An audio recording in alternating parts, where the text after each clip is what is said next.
And the virus so out of control right now that contact tracers are overwhelmed and just can't keep up. So some health departments are putting the onus on you. Your phones are set up to help with that, but as it turns out, none of the states we live in here are set up for that. Alexa Helwig is in Hamilton with some reasons why. Alexa?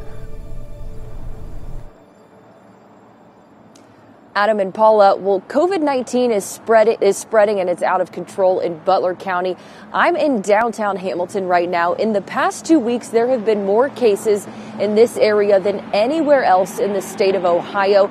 In fact, the Butler County Health Department has to scale back on contact tracing now because it just cannot keep up. That's where the exposures notification app on your phone could be very helpful. I'm going to show you how you can get to it and look at it. So this is an iPhone. So you go to your home screen, you tap on settings, and then you scroll down. We're going to find exposure notifications. Click that, turn on, continue. And then we're going to scroll down to the United States. There are several different countries that can utilize this new tool on your phone. So we're going to scroll down and we found the United States. And then we're going to tap on Ohio.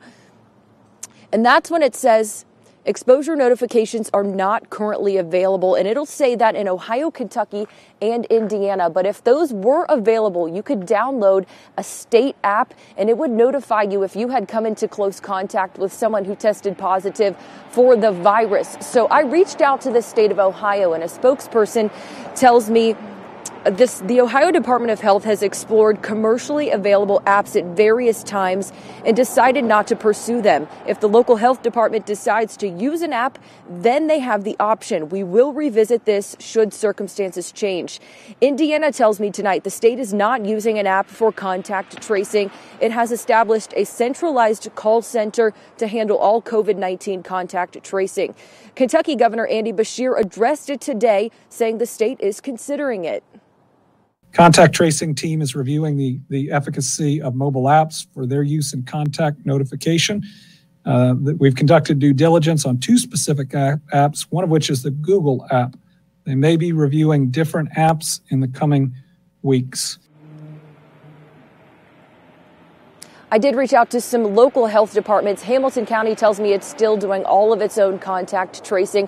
In Claremont County, it's still doing some of it. They're reaching out to people in high-risk groups and people under the age of 18, but both tell me they have no plans to use any contact tracing apps. But for now, we are live in Hamilton. Alexa Helwig, Local 12 News. Thank you, Alexa. And this really affects all of us because hospitals and health departments are getting overwhelmed, causing governors to impose more restrictions. And tonight, the CDC is again asking people to stay home for the holidays. They gave the same advice for Thanksgiving, but millions of Americans ignored it. Now they are adding that if you do travel, plan on getting tested twice, once before you leave and then again after.